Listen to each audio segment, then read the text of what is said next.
Thank you, everybody, for coming this morning. I know this is above and beyond this duty, but a very important one, so we appreciate everyone being here and putting their all into it. First, if we can salute our flag.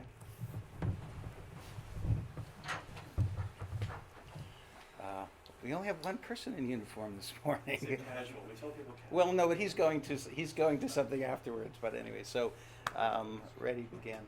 I pledge allegiance to the flag of the United States of America and to the republic for which it stands, one nation under God, indivisible, with liberty and justice for all. Two. Thank you. As you can see, we don't have the full group. We have 10 people on each of the committees. We don't expect ever to have all 10 people at all these meetings going forward. It's just not possible. But we have at least the half or more for each of the committees who are present, and we just felt it was important to move this forward. As we've said by email, we're recording this, so others who cannot be here will be able to get it. Actually, Phil Connery is on his way, so he should be here as well, joining us a little bit late. And if there's anything, there's nothing that can be absolutely decided today, and I said this actually in an email as well. Oh, there's Phil. Hi, Phil. And Chris, great. Okay, come on in, gentlemen.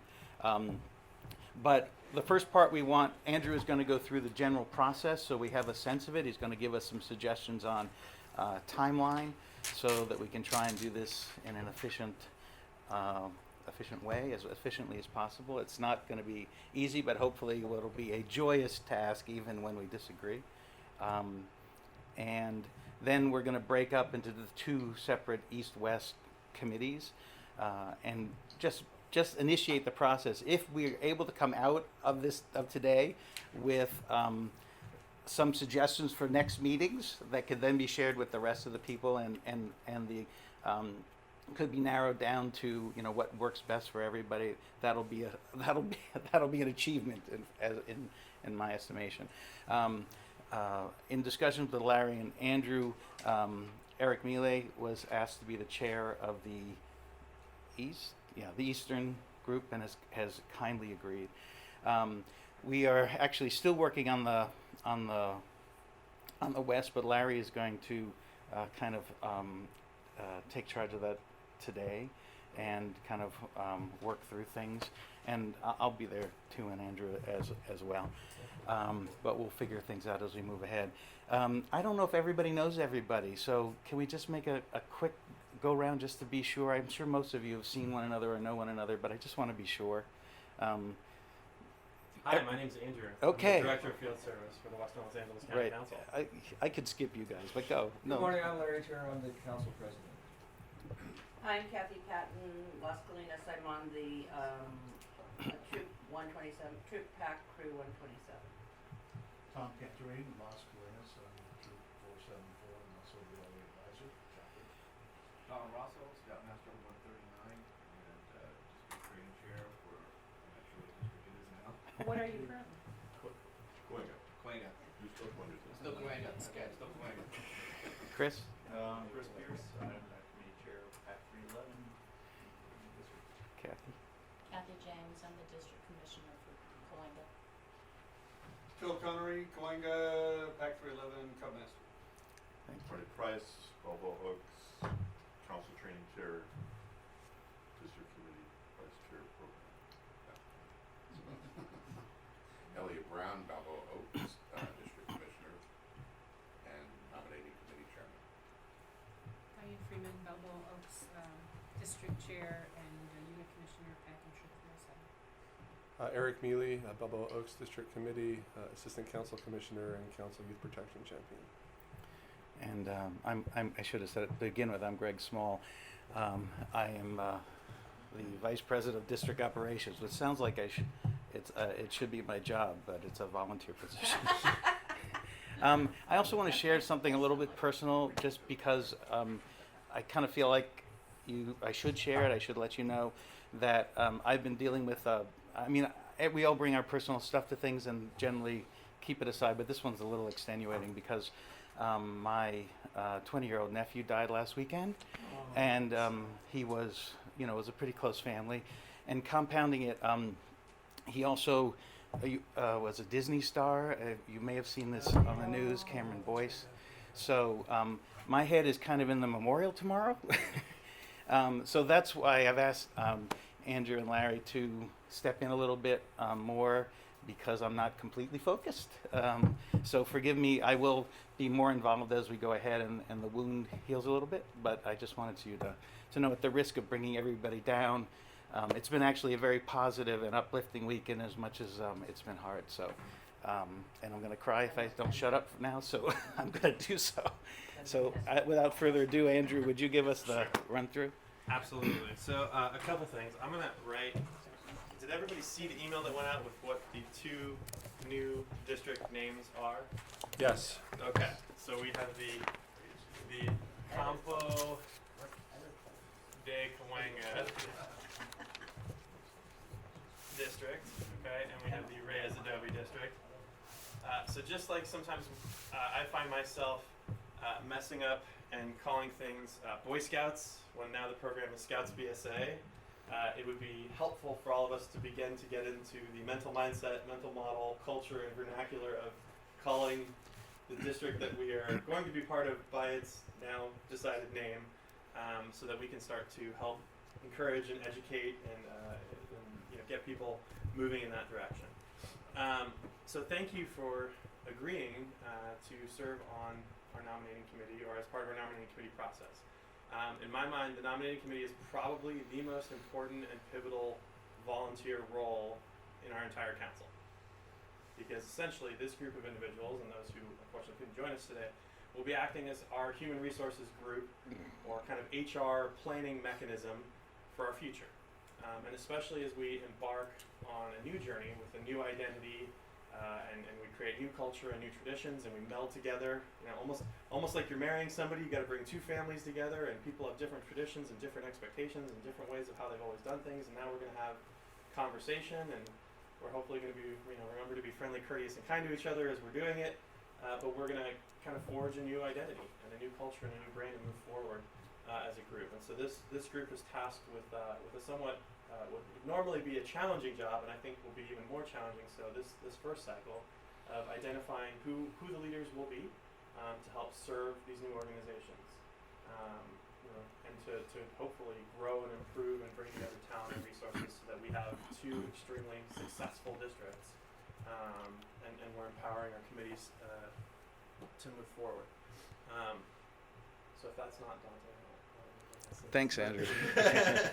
But I wanted to kind of cast a vision and a purpose of what we're going to be doing. This group will meet several times, or our individual groups ultimately will meet several times. And part of our process, and we'll watch. Can we just nominate Greg and Glenn to do everything? You could try. I think they'll respectfully decline. Yeah, not so respectfully. Not so respectfully. Okay. So we are going to be sending out a whole bunch of resources.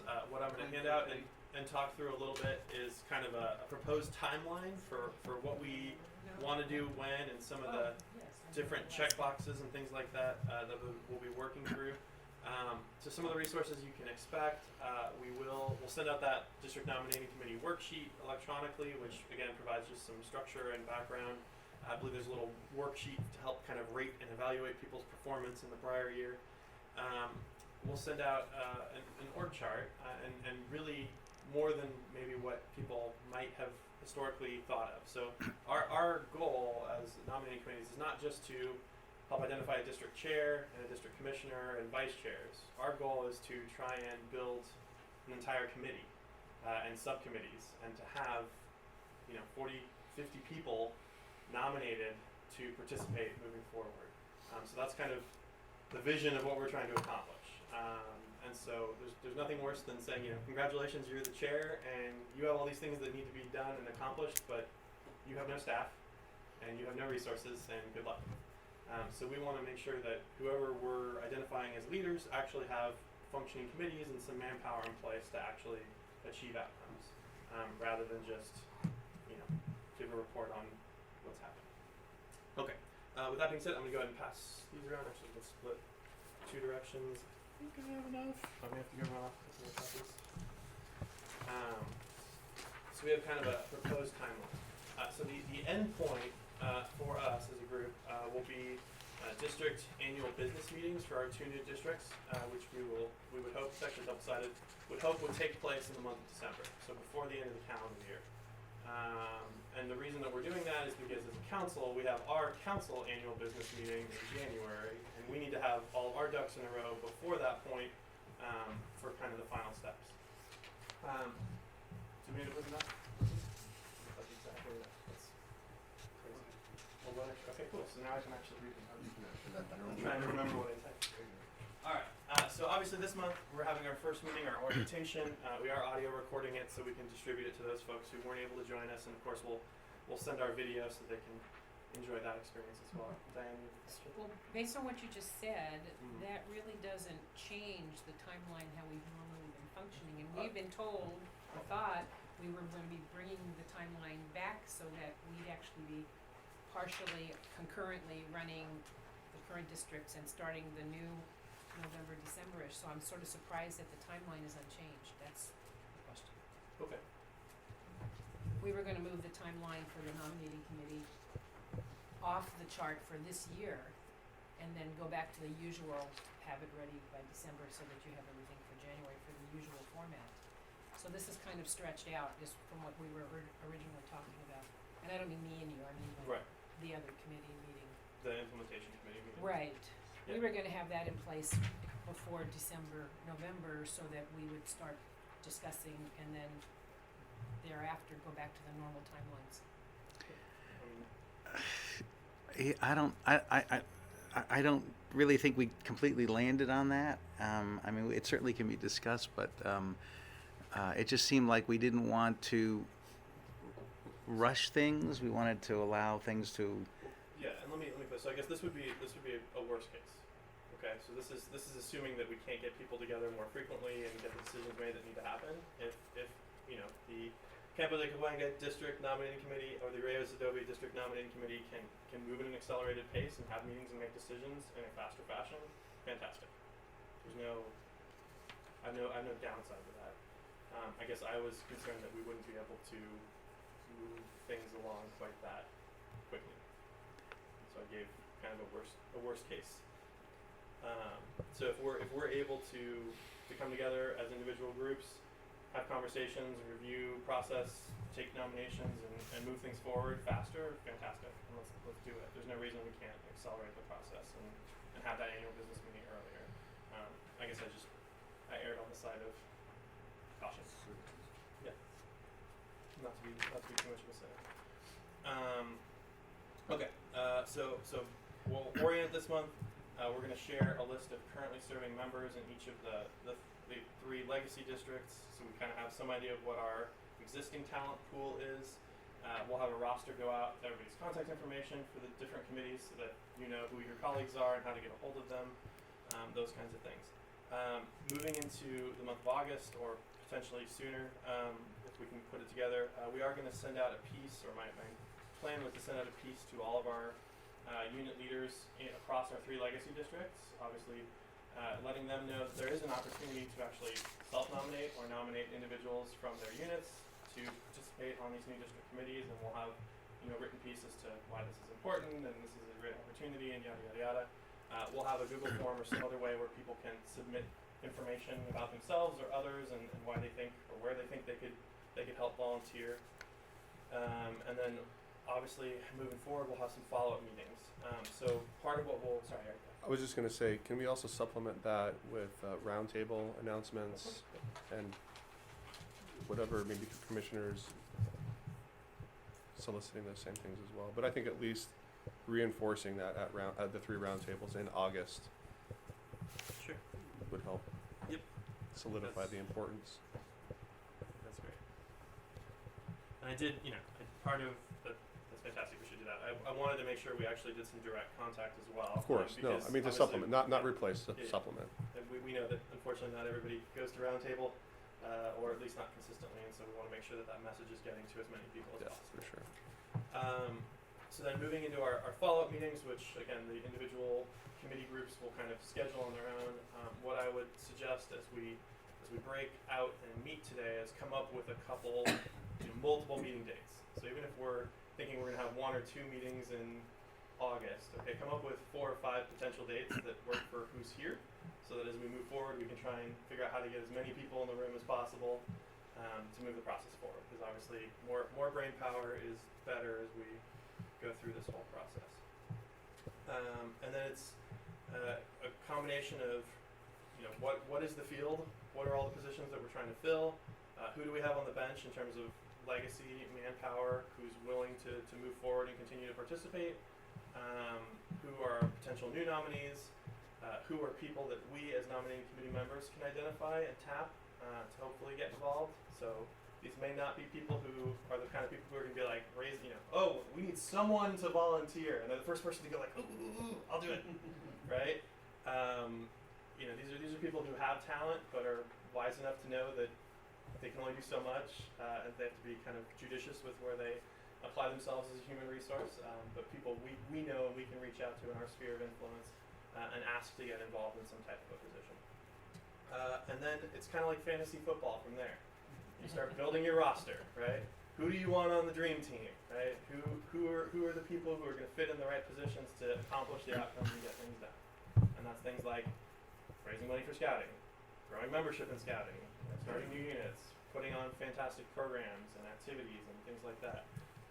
And then also, providing great unit service or customer service to our units and making sure that they're being supported. Some other tools that we'll have. I'm a fan of, and for those of you who I've actually personally kind of recruited or set up in a role, I always do a 1-page job description, and it'll have position prepared for with the person's name on it. It'll lay out what are the 3 or 4 things that position is responsible for. It'll have some nice things like what are some of the qualifications or attributes of the person we're looking for. And so that's a chance for you to plug in like we want someone who's dynamic, and it's a chance for you to butter up whoever you're approaching. And then the final piece is what is the time commitment, right? So am I going to a monthly district committee meeting? Do I have to go to a council commissioner meeting? Do I have to go to a council executive board meeting? What are all the different meetings? What is their frequency? So that you can be very upfront with people who you're approaching as to what your expectation is. And that's going to vary by position, right? I think, district commissioners probably have the most potential meetings out of any volunteer because they've got all of the district meetings, plus the district commissioner meetings, plus the council commissioner meetings, plus the quarterly district operations meetings, plus if they're actually visiting units and they're going to roundtable. So you just want to make sure you're upfront with what the expectations are, so that someone doesn't come back and say, well, I agreed to do this job, but I can't go to any of the meetings, and so therefore I'm not actually going to be very effective, right? You always want to tell them truthfully what you're asking them to do, so that there's no disappointment on the back end by either party. And again, those will be used as you as individuals go out and kind of re-up people or approach people in new roles or ask people to transition into a different role. And hopefully, again, we're just kind of building that team and setting expectations for everybody. And then there'll be continuing follow-up meetings. How did we do? Did we get our first choice? Okay, they declined. Is there a follow-up ask? Can we put them somewhere else? Okay, maybe they don't want to be the chair, but will they be on the committee? Who was our second choice? Okay, now we're going to approach that prospect. And kind of this whole, I didn't put like second choice. I think I called them tertiary choice candidates. But there is kind of a hierarchy of this is the best person for the job. We may or may not get them to say yes. Things like that. So we'll go through this whole process. Ultimately, in an ideal world, we'll end up filling lots of slots on our committees, getting lots of people willing to be involved and be engaged. And what we'll do is we'll end up with what we call a slate of individuals who have agreed to serve on the district committee. Everybody is a district member at large, with the exception. So commissioners are actually not, by default, part of the district committee. Sometimes you have people who have 2 hats, right? They're serving on the district committee. They also happen to be a unit commissioner. Correct, yes. I was going to get there, I promise. But for the purpose of the slate, they're not automatically on the slate as members at large. The district commissioner is the only distinction, I guess. So the district commissioner is selected or is nominated by the district chair, as it has to come from the pool of members at large within the district committee, and ultimately they're approved by the council executive board. So anyway, we end up with a slate. All it's going to say is, this is who we're nominating as district chair, this is who we're nominating as district vice chairs, these are all the members at large. That slate is distributed in advance of the annual business meeting to all of our voting members. Voting members consist of district members at large from the prior calendar year, so everybody who's currently registered in 2019 as a member at large is a voting member. All of our charter organization reps within our local scouting units are voting members, and also any council executive board members who reside within the bounds of the district are voting members. So those folks all receive a copy of the slate. They're invited to come to the annual business meeting and vote yay or nay for the slate. When we actually get into the business meeting, the nominating chair facilitates that meeting. It is usually not a long meeting. Like 99.9% of the time, it's a 5-minute annual business meeting. Where basically you convene the meeting. Okay, first we're going to approve all of our members at large as proposed on the slate. Yay, okay, great. Vice chair, chair, so it's like 3 votes and you're done. Okay, and then that's it. Your new leadership is ready to take office, move forward.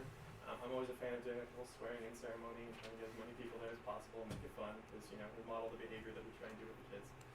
But I'll leave it up to folks to figure that out. And then finally, in terms of the annual cycle, the council executive board has their annual business meeting, which is for council executive board members and also our charter organization representatives to attend in January. That's when district chairs are approved to serve as council executive board members. So as a portion of them being in that leadership role, they are approved to sit on the council executive board as voting members.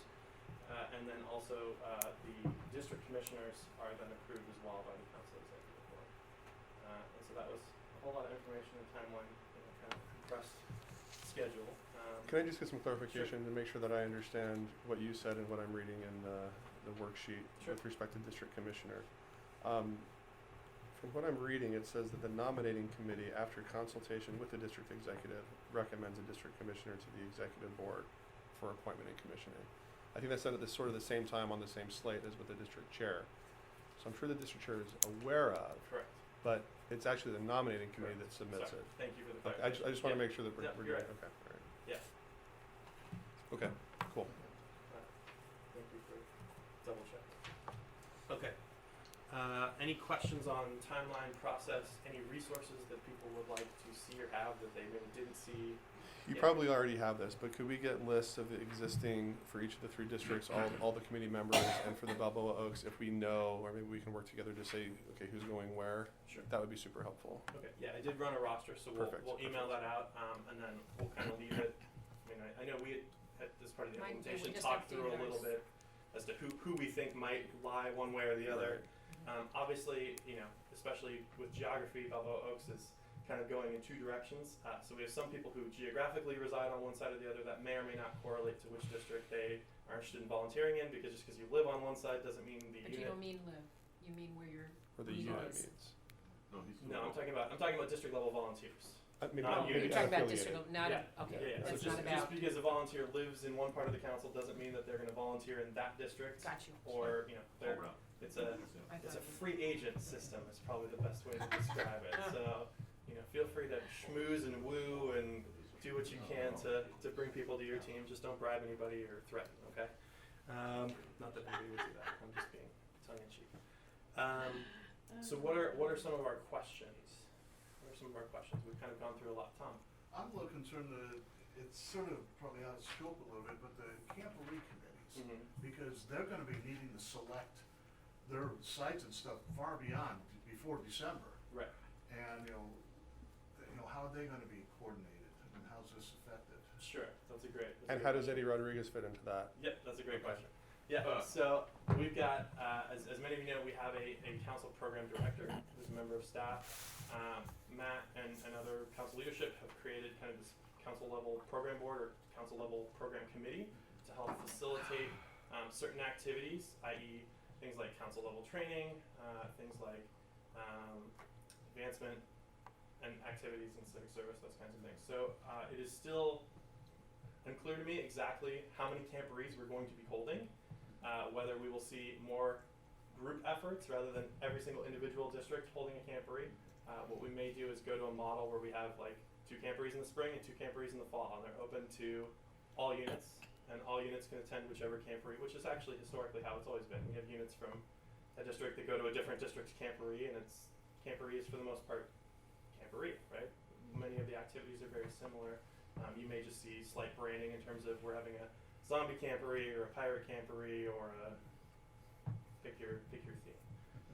So I don't have a 100% clear answer yet, Tom. Okay. Trust me that I. Although let me add, as you know, we're doing a council camporee in October of this year. The plan right now is to do a council camporee in April of next year, which would say if there's gonna be district level camporees, you're gonna most likely be doing it in the fall as opposed to the spring. So we'll have a little more time. Right, and the program board, one of their functions is to coordinate the dates for camporees, so there's not, however many camporees, they're not all on the same weekend, so people can participate in more than one camporee if they're so inclined. What is the date of the camp? The October camporee? That's the first weekend, but I heard that That's that's more like a one-day canceled. event. No, I'll tell you what it is. It's a one day, it's an aquatic stay or It's- something, I think.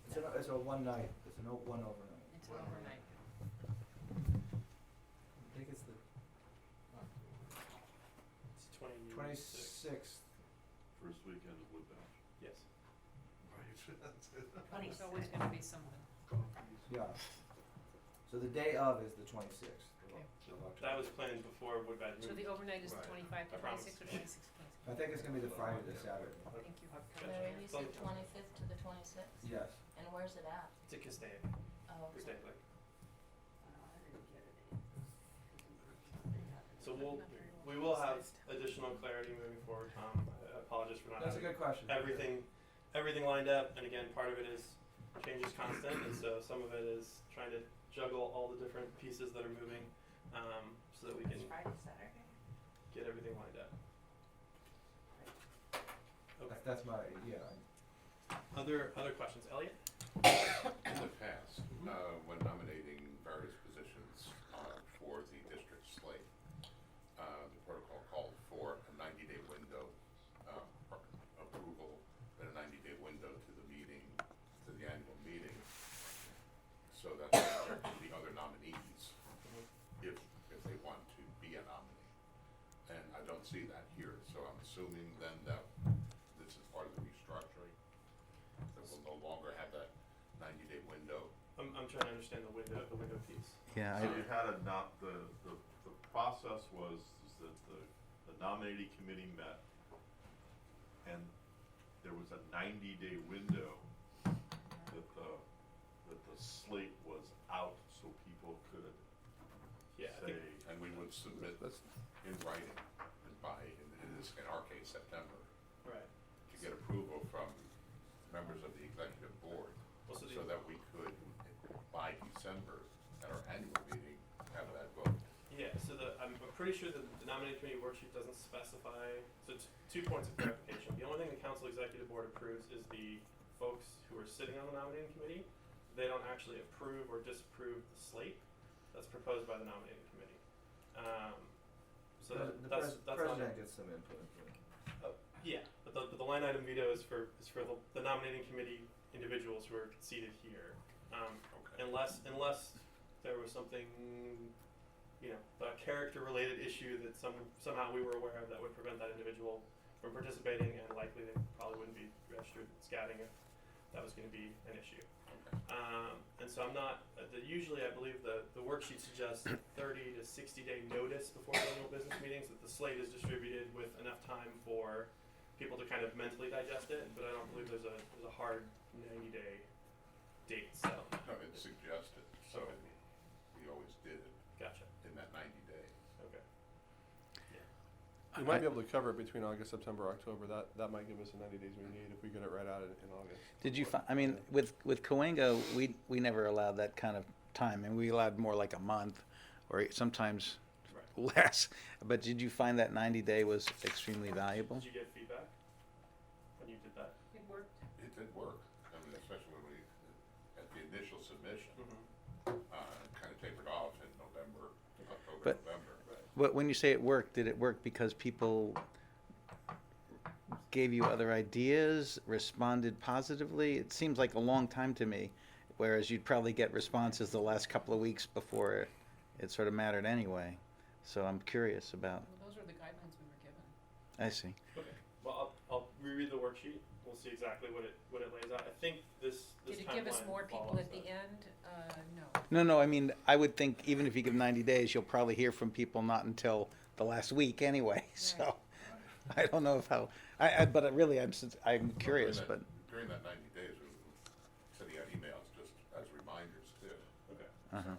Yeah, I don't think it's a hard fast rule, the 90-day thing. I think there's some value to letting people know in advance and giving people time to mull it over and perhaps nominate other people or self-nominate. So I'm sure we can incorporate that, and we'll leave it to each kind of group to see how they're moving and at their own pace and that kind of thing. And then obviously we'll have the nomination kind of process that we talked about with a Google form where people can fill stuff out. What we'll also probably do when we do that as well as a form, we'll also list out who some of our folks are on the nominating committee. So if you know this person, you want to let them know, I want to volunteer, I want to be involved, you can do that as well. Other questions? This is my first time down this path. What resources here are available? For example, from a sales perspective, like they talked about in the video, if I was selling, I would start with a contact list or a sales prospect list. Sure. And for this process, I would start that prospect list with the parents of every Eagle Scout over the last 5 years. Okay. Right? I mean, those are people who have been in scouting, they know what it's about. They shepherded a child through the whole program to completion. Sure. I would love to have that list of, 70 or 100 names that I could just start and go, okay, who are these people and are any of these prospects? You know what I mean? Can we access any information like that? Yeah, or- so we do have, I can think of a couple different data sets. That one is not going to be something that's automated. That would be a little bit more, that specific list that you just described would be a little bit more work to put together. But certainly, one of the things I've done when working with district nominations committees is I've actually done every family in the entire district. And if we captured what that person does professionally or what their job title is, and we can send that out as an Excel list. So you can literally say, okay, we have a pool of 1,500 potential people that we can look at, and maybe there's something that lends itself to a job. So maybe if you're looking for your membership committee, well, we've got 8 principals, or we've got other people who are in different roles who might be able to gain us some entree within a certain community. I'm just working on the assumption that successful candidates already have some connection to scouting. Right? I mean, we're not gonna go to someone who doesn't have any kids and has never been a scout and has never been involved in scouts and say, hey, wouldn't you like to be a leader in it? No. You very well could, and I would say, and should think about that, because oftentimes you do find people who, they're not right in front of you, but they're interested in serving on a volunteer board, and maybe they are an Eagle Scout, or they had a positive scouting experience, and maybe they have time because either they don't have young children, or they don't have kids in the program, or they're not already wearing 6 other volunteer hats. I hear what you're saying, that's a more challenging ask because it's maybe a little bit more removed from the immediate, but don't be afraid to do that. And it's, we certainly have looked at that as a council executive board. We have city council people, we have some other folks who maybe aren't immediately directly involved, but there is some benefit to having them know what's going on and be engaged, because they have some value in the community, or they can help open doors. So that's, it could be maybe it's a charter organization rep, who you actually want to approach to do something on your district committee other than just be a charter organization rep. They may not have a child in the program, they may not actually programmatically know a whole lot about scouting other than they sign some paperwork and get invited to meetings a couple times a year. But that doesn't mean that they couldn't be a resource or be of benefit. But yeah, the likelihood that you're gonna troll LinkedIn for Eagle Scouts and suddenly find 20 new people, probably not super high. Yep. Other questions? Don't be shy. It's not a question, but it's a suggestion that Sure. each of the 2 nominating committees really place emphasis on getting somebody from every unit within their new district to be a member of the district committee. I think that's hugely important to get the units engaged and involved. So Andreas, to Larry's point, when you send out the list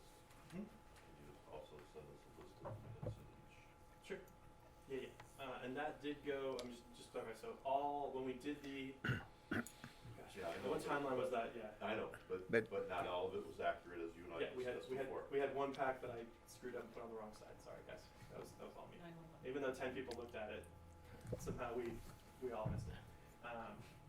Anyway, yes. I now have an updated list, and I've been adding, as we add new units, because we are registering Right, new and units. you've got the Yeah. Scouts PSA units that were not on the original list. Well, the new ones that have joined since then, yeah, but the original ones are on there. Okay,